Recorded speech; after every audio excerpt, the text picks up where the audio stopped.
Écoutez, j'ai le trac, de l'excitation et de la joie d'être avec vous ce soir. Il y a 20 ans, j'ai eu une crise de bonheur. Et petit à petit, ça m'a amené à comprendre que chacun d'entre nous pouvait être un petit peu de joie et de bonheur pour le monde. Aujourd'hui, nous sommes 15 000, pourtant nous ne sommes pas une secte. Je vais vous raconter l'histoire du mouvement du bonheur citoyen. Elle est plutôt joyeuse. Alors, lorsque j'avais 22 ans, j'étais consultant en stratégie, j'adorais Excel. J'étais tout le temps devant Excel, le plus beau logiciel que j'ai jamais fait. Puis de temps en temps, il m'arrivait d'avoir un petit peu chaud, et j'avais besoin de me lever. Et là, je disais à mes camarades, je ne sais pas ce qui se passe, mais là, je suis super heureux. Puis il m'arrivait de rire. Alors je me sentais un petit peu bête, je ne savais pas d'où ça venait, et a priori, j'avais un déséquilibre biochimique, une bipolarité, mais juste le haut de la courbe, comme une dépression, mais à l'envers. Alors je me suis dit, je vais organiser des dîners du bonheur pour comprendre d'où ça vient. Donc avec Thomas, Bénédicte, etc., 25 copains, on faisait la tambouille. Je vais vous mettre une plus belle photo, parce que c'est un TED quand même, même si c'est pas nous.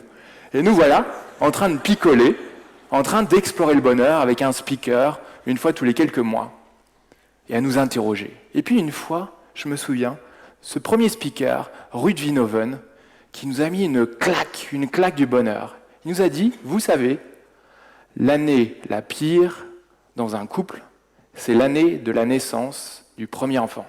Wow. J'aimerais bien en avoir un de ces quatre avec Noémie. Ça fait mal. Et en même temps, en prenant du recul, effectivement, cette année-là, on est au four, au moulin, on a moins de vie sociale, on a un petit peu de mal, on n'arrive pas à tout conjuguer ensemble. Et pourquoi est-ce que je partage cet apprentissage ?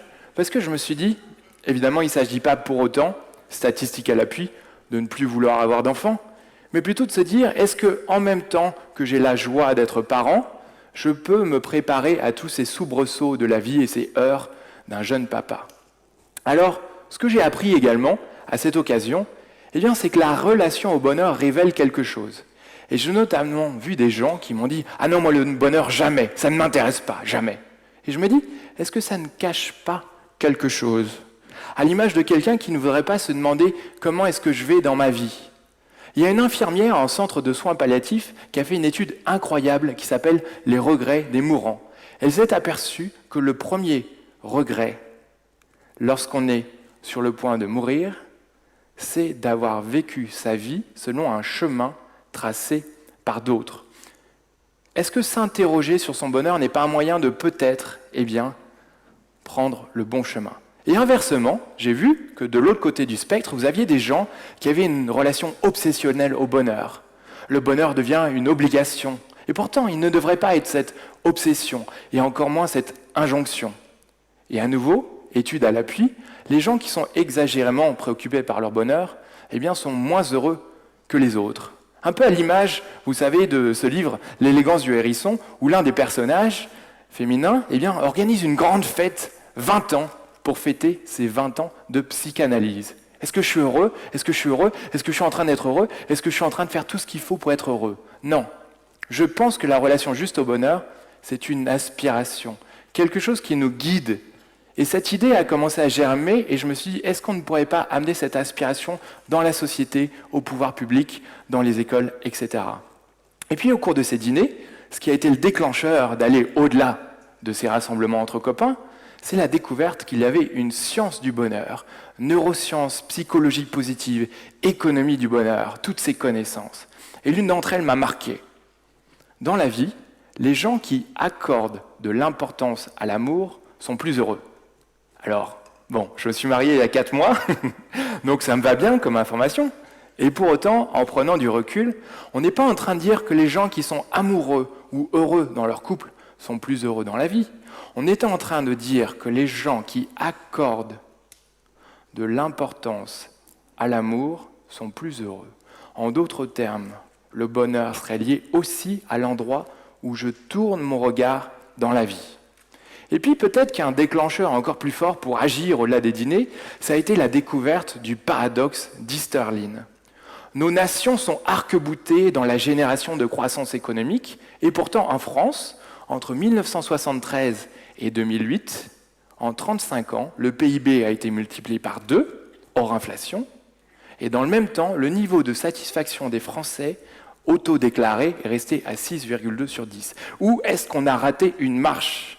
Et si donc on replaçait le bonheur comme une aspiration de notre société?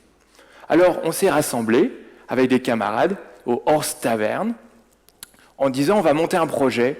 Mais j'ai entre-temps reçu quelques remarques un peu musclées d'amis qui m'ont dit « Mon Dieu Alexandre, cette idée d'association sur le bonheur, qu'est-ce que tu peux être bête quand même?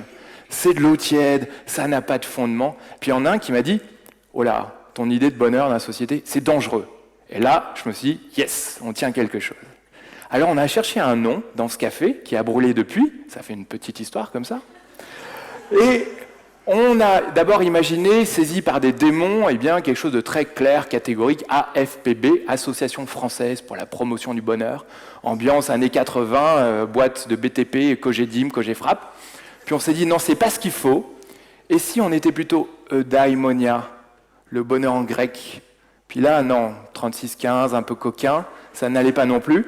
Et puis on s'est rappelé que la France est ce pays dans lequel, eh bien, de toute l'Europe, on accorde le plus d'importance à la hiérarchie, au statut, à la norme. Donc, on s'est nommé la Fabrique Spinoza, en hommage au philosophe, le think tank, laboratoire de réflexion du bonheur citoyen. Et puis on a commencé à conquérir nos lettres de noblesse en travaillant avec l'ONU, l'OCDE, l'Assemblée, le Parlement, l'Élysée, jusqu'à être nommé l'un des 12 principaux think tanks français. Et puis cette petite fierté, c'est un jour d'avoir remis un rapport auquel on avait contribué à François Hollande sur l'économie positive, dans lequel nous avions une proposition qui était « Et si nous changions la définition même d'une entreprise ?» L'entreprise est un rassemblement de personnes, blablabla, virgule, et qui concourt à l'intérêt général. Et si, ce faisant, en changeant la définition d'une entreprise, on changeait le quotidien juridique et économique de l'ensemble des Français?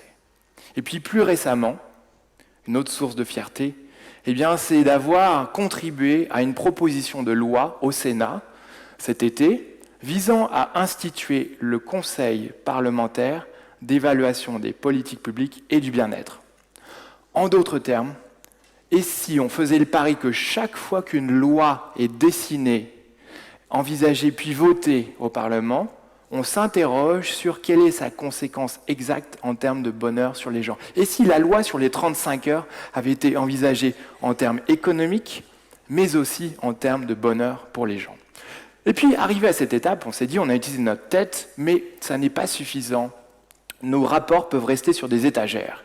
On va donc aller plus loin et agir, utiliser notre corps, fabriquer des outils.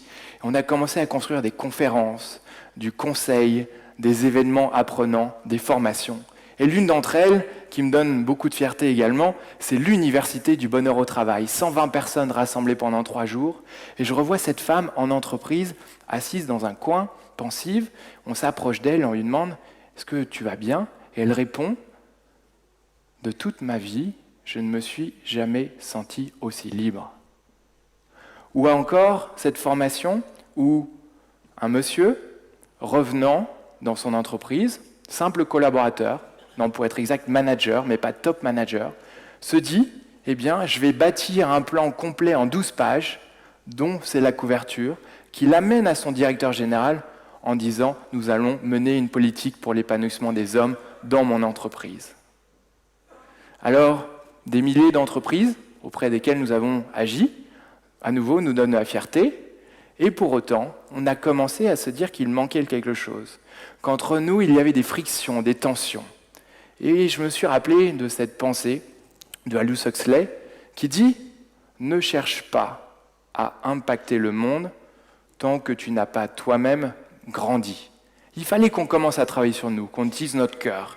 Et donc on s'est dit « Créons des mini-formations de communication non violente pour apprendre à être bienveillants entre nous. » Et aujourd'hui, on ambitionne d'être devenu une communauté. Regardez ces jolis visages de gens de la Fabrique Spinoza. Et on pense que ce faisant, en nous transformant nous-mêmes, nous pouvons agir sur le monde. Et ce qui nous donne foi en cela, ce sont les neurones miroirs, ces fameux neurones qui font que lorsque je transmets une émotion, vous l'entendez et vous la ressentez. Ce que le prix Nobel Goldman appelle le Wi-Fi neuronal et qui nous connecte. C'est tellement puissant comme phénomène que si je suis heureux, chiffre à l'appui, les gens autour de moi et même les amis de mes amis ont eux-mêmes plus de probabilité d'être heureux. Pour prendre un exemple de ça qui m'a inspiré, il y a une chaîne canadienne, Tim Hortons, qui vend des cafés et à l'une de ces occasions, un client se voit dire qu'on lui a offert le café, que le client d'avant lui a offert. Qu'est-ce qu'il décide de faire? Il offre le café. Et le suivant aussi. Combien de fois? 228 fois de suite. Est-ce que vous vous rendez compte du potentiel de contagion positive? Alors, arrivé aujourd'hui, nous nous disons la chose suivante. Osons dire que nous sommes le mouvement du bonheur citoyen. C'est cette femme qui nous a dit « J'ai découvert avec la Fabrique Spinoza que je n'étais pas seul à croire qu'il était possible de favoriser le bonheur. » Et aujourd'hui, eh bien, un mouvement pour nous, c'est sa tête, le côté think tank, c'est ses actions, ses outils, ses conférences, le côté propulsion, et enfin le côté émotionnel et cœur. J'ai été chercher un texte de Act Up, dans un domaine très différent, qui m'a inspiré et que j'ai un peu paraphrasé. Je vais le lire avec vous en ce moment. Le pessimisme est une maladie. Ensemble, nous pouvons unir nos forces pour résister à l'épidémie. Ensemble, nous pouvons construire une communauté capable d'adopter une attitude positive et constructive. À la Fabrique Spinoza, nous avons choisi d'affirmer le bonheur comme un défi. Vous pouvez le relever avec nous. Aujourd'hui, nous agissons dans les champs de la démocratie, de la santé, de l'éducation, de l'égalité homme-femme, du travail. Et j'ai la joie de dire, vraiment, nous sommes dans 4 pays, nous comptons une vingtaine de villes, mais surtout nous comptons 1000 passeurs du bonheur citoyen. Et mon invitation est 15 000 amis. Mon invitation, c'est la suivante. Vous n'êtes pas seuls, rejoignez-nous. Rejoignez-nous avec votre capacité de réflexion, avec votre tête, avec votre corps, vos outils, en agissant, ou alors simplement en étant avec vos émotions. Et ainsi, soyez un petit bonheur pour le monde. Et ce petit bonheur, cette étincelle, eh bien, passez-la. Je vous remercie.